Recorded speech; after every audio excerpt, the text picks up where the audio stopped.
Latvijas Universitātes Pedagoģijas un psiholoģijas fakultāte. Bērna attīstības saistība ar vācu valodas mācību procesu jaunākajā skolas vecumā. Maģistra darbs. Konsultants, pedagoģijas doktore, asociētā profesore Dainuvīte Blūma.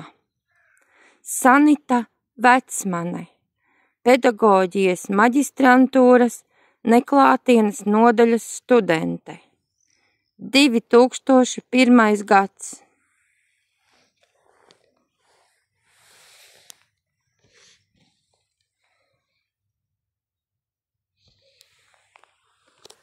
Labdien! Es esmu Sanita Vecmane Briede, šī maģistra darba autore.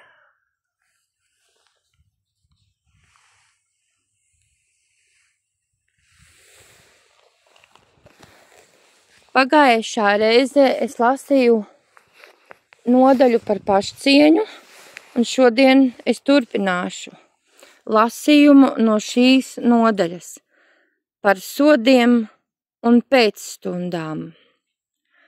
Nereti skolēni par neuzvedību stundā, par nesakošanu līdzi stundai, nekārtību radīšanu, nevērību un tam līdzīgi tiek sodīti ar pēcstundām attiecīgajā mācību priekšmetā.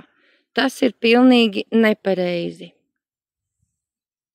Skolotājs taču grib panākt uzlabošanos, sekmju, uzvedības, attieksmes pret mācībām līdz cilvēkiem. Tomēr ar to, ka viņš bērnu soda, tiek panākts pretējais. Bērnam var rasties vismaz uz kādu laiku negatīva attieksme pret mācībām konkrētajā priekšmetā, dažkārt pret mācībām un skolu kopumā. Iemesls tam skolotājs pats to ir tā ievirzījis, pasniegdams pēcstundas negatīvi. Pareizi būtu, ja skolotājs pēcstundas pasniegtu kā palīdzību bērnam, izrādot savu vēlmi un ieinteresētību uzlabot bērna sekmes, uzvedību un tam līdzīgi. Palīdzēt, ja kas neveicas. Konsultācijās bērni var mācīties arī ko papildus, vairāk apgūt vācu valodu nekā māca stundā. Piemēram, bērns stundā nemāk uzvesties. Pēcstundas jāformulē kā palīdzība viņam apgūt uzvedības kultūru. Tas jādara laipnā tonī, var izmantot humoru, noteikti to nedrīkst darīt vai runāt dusmojoties. Cits piemērs, bērnam neveicas vācu valodā, bet viņš cenšas. Pēcstundas ir kā palīdzība apgūt to, ko bērns nesaprot, kas viņam nepadodas. Tad skolēni nāks ar pozitīvu attieksmi uz papildus nodarbībām. Tad viņiem būs vieglāk iemācīties, jo viņu uztvere būs atvērta. Bērniem nebūs baiļu.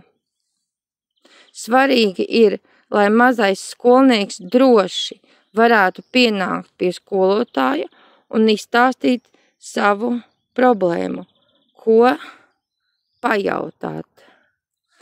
Pēcstundas vai papildu nodarbības var saukt par konsultācijām, jo tas skan labāk. Tas, manuprāt, skan drīzāk kā palīdzība, nevis kā grēku atsēdēšanas nodarbības. Mani skolnieki un es pati pēcstundas vienmēr saucām par konsultācijām. Kopumā ir jārada pozitīva attieksme skolēnos pret konsultācijām. Tad viņi uz tām nāks ar prieku, dažkārt pat paši pēc savas iniciatīvas pieteiksies pozitīvo attieksmi bez iepriekš minētā, rada arī skolotāja interese un prieks par bērnu darbošanos un mācībām konsultācijās. Nereti sarunu par konsultāciju dzird un uztver pārējie bērni klasē.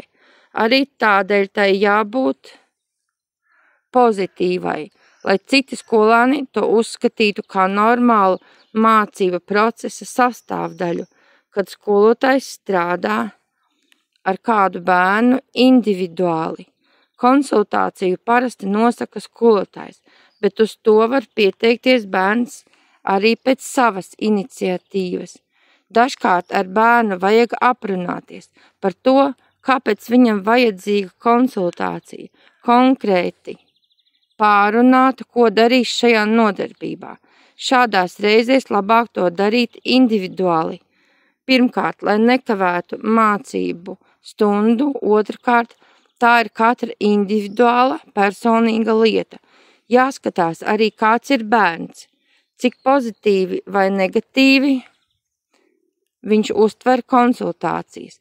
Manā praksē, balstoties uz pozitīvas attieksmes veidošanu pret konsultācijām, gan nav bijis tāda gadījuma, kad bērnam būtu kauns par to, ka viņš apmeklē konsultāciju.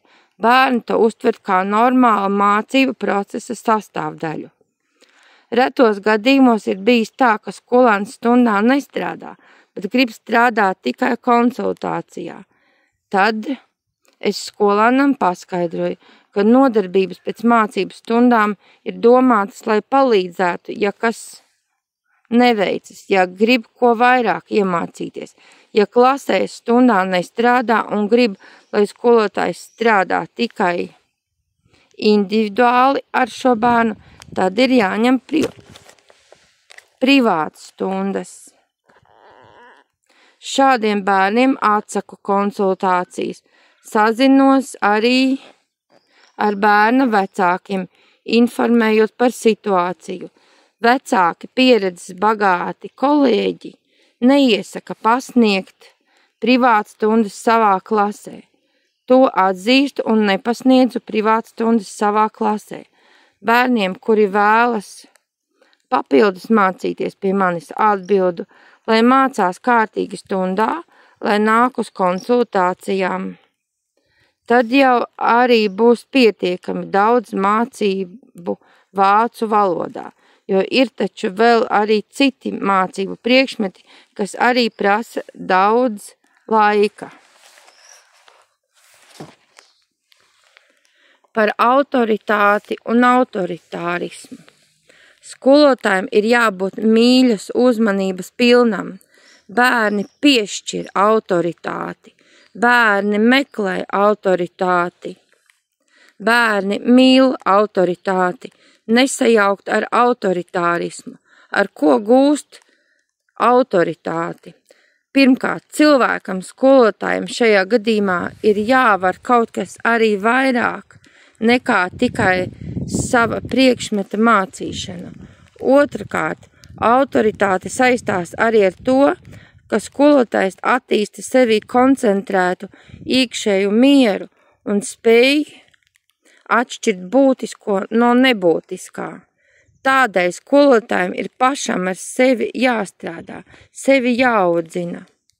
Ir jārada sevi absolūts miers un drošība tā, ka to nekas nespēj izjaukt. Tie bērni, kuri auguši ģimenēs un apkārtējā sabiedrībā, kur pieaugušais ir tamdēļ, lai palīdzētu bērniem vieglāk,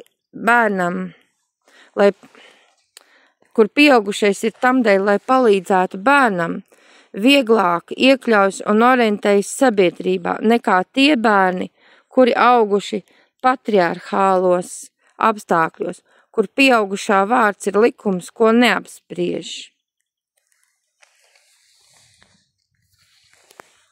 Redziet, ir sācies arī lietus. Šodien tas ir viss. Visu labu!